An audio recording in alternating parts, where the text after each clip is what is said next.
Shoulder pain, neck tightness, upper back discomfort, it's all fairly predictable when you really think about the amount of time that we spend in a really suboptimal, crappy posture.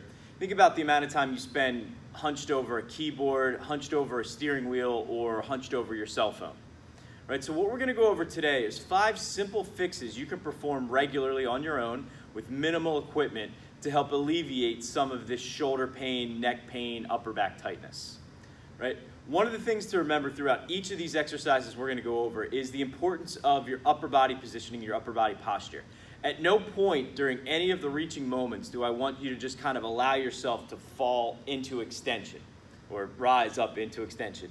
We want to make sure that we keep the core braced and we keep the rib cage and the hips braced down in a neutral position. So we should not allow any kind of extension throughout any of these motions. We're going to start with the foam roller on the lats, the muscle that runs right under the armpits. Now, the lats can get real tight and it can kind of pull your shoulders into like a forward over position.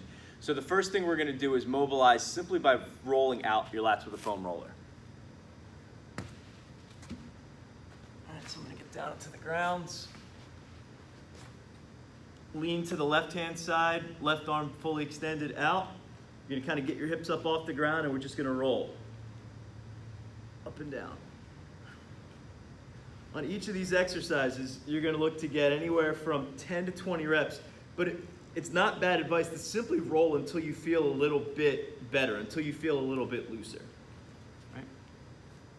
Second thing we're going to move on to is a lacrosse ball. Now, I'm going to use my squat rack for support, but you can use a door jamb at home or a squat rack in the gym if you have access.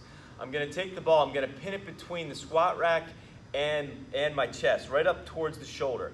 And what we're going to do is, keeping that pin down, we're going to move the arm through some different ranges of motion, trying to loosen up the muscles in the pecs.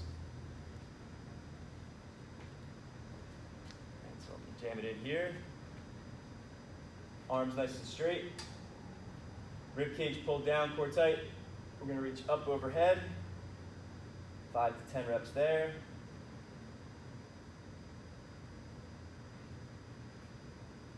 We're going to go out to the side. 5 to 10 reps there. Again, keeping that ball pinned to the chest. We're going to go up and down, out to the side. 5 to 10 reps here.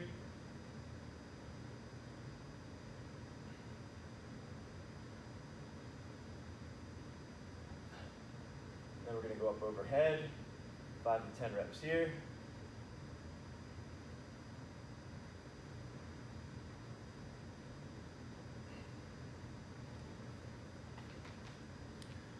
Five to 10 reps of each of those, but again, it's not bad advice to simply go until you feel some kind of difference, until the tissues in the chest feel a little bit looser and the shoulders feel a little bit looser. All right, the second exercise we're going to do is a chest stretch.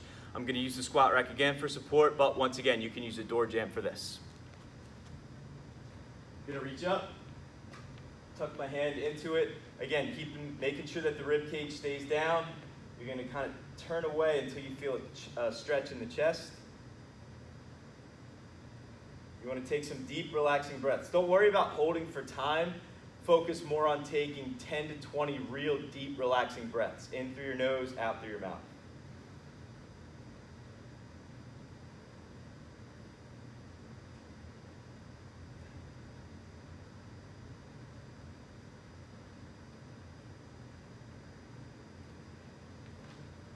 Moving on from that, we're going to get a stretch for the lats. For this, I'm going to use a band that's been attached to a squat rack.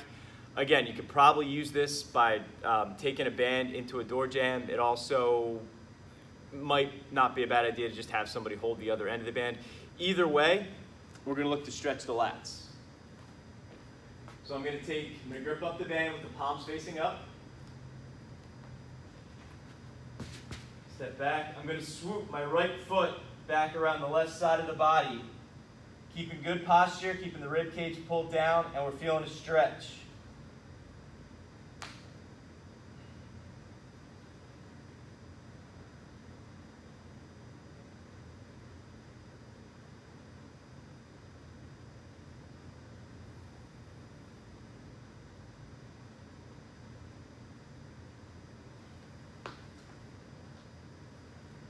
Again, 10 to 20 deep breaths per side there should do the trick. Lastly, we're going to do what's called a back to wall shoulder stretch. What's really important on this exercise is you want to make sure that your head, your shoulder blades, and your butt all remain in contact with some surface. You can use a flat wall. Once again, I'm going to use the squat rack for this, but it's really important that as you're going through the ranges of motion, we're not allowing any part of your body to lift up off that base of support. So your head touches, your shoulder blades touch, and your butt touches. Second thing we want to think about, keep your arms nice and straight, and we want to keep the chin tucked in, almost like you're trying to make that really attractive double chin. So I'm up against the squat rack, my butt's touching, my shoulder blades are touching, back of my head's touching. The further out you take your feet, the easier it is to maintain alignment. The closer your feet are to the squat rack, the harder it is to maintain that alignment. So find your starting spot. Arms nice and straight. We're going to go up overhead. Back down. Again, as I reach, focusing on keeping that chin tucked in and all 3 lines of contact in the upper back.